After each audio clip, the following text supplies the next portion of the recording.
Hello, welcome back. GovDoc Breakdown, no opinions, just facts and summaries of government documents, and we let you take it from there. Alright, today we are jumping forward in line and checking out a Supreme Court case that you've probably been hearing about dealing with birthright citizenship, but it's not really about birthright citizenship, it's about universal injunctions with the federal lower courts.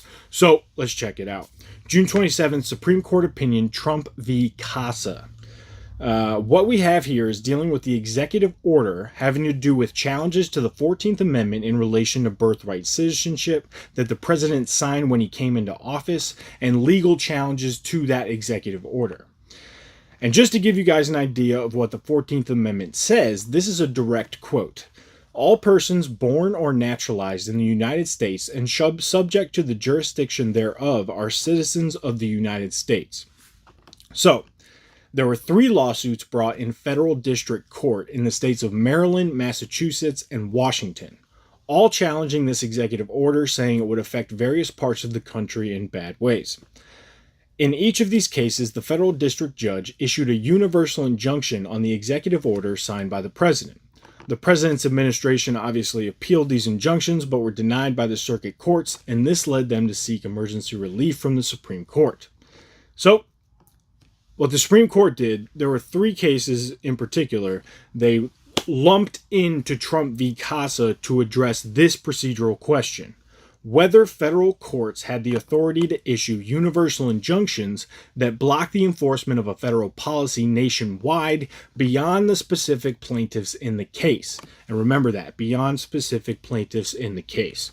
So, the government's position, being argued by Solicitor General D. John Sauer, is that these universal injunctions exceed the equitable authority granted to federal courts under the Judiciary Act of 1789, which is awesome. You guys should check it out.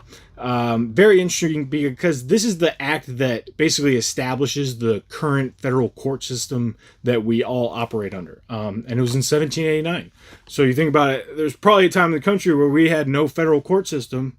So it kind of shows how strong states' rights were back then, and they didn't rely so much on the federal government, which is interesting. All right, back to the case. Let's hold off there. The government also argues that the text of the Judiciary Act of 1789 limits the court's power in providing relief only to the named plaintiffs, not to non-parties across the country. So basically, only the people involved in the case can receive relief.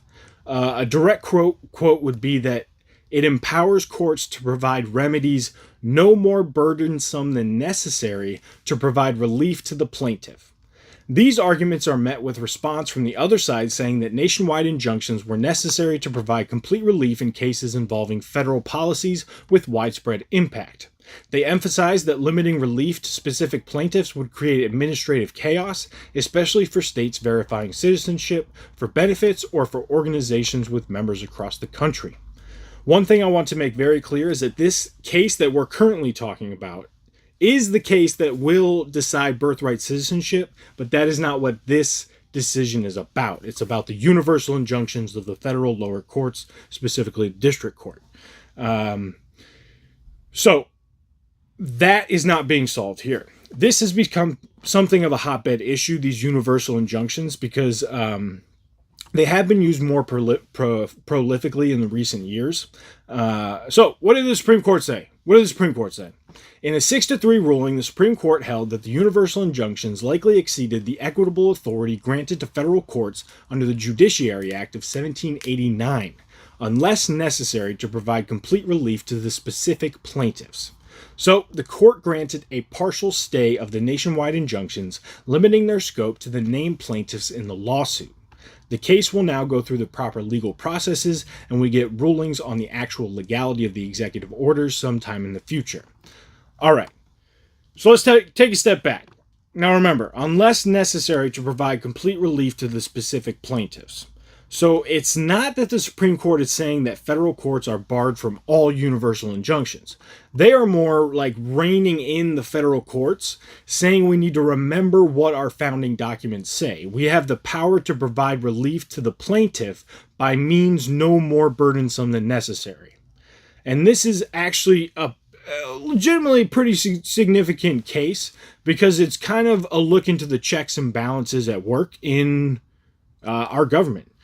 So the executive branch believed that there was some overreach by the lower federal courts, the district courts, so it appealed these decisions up to the Supreme Court.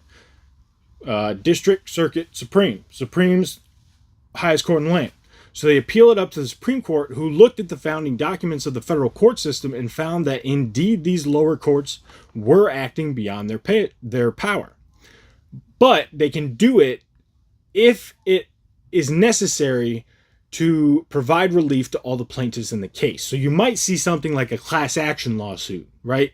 Where a lot of plaintiffs are going to be entering in as a class or a class action, and they might have to do a universal injunction in that case to provide that relief. So that's just an idea of what might happen.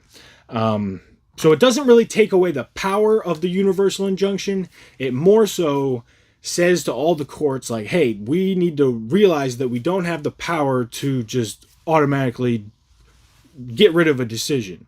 We only, for everybody in the nation, we only have the power to do it for the specific people that are involved in the case. All right. Time out. Keep your mind open. Do your own research. Form your own opinion. See you in a little bit.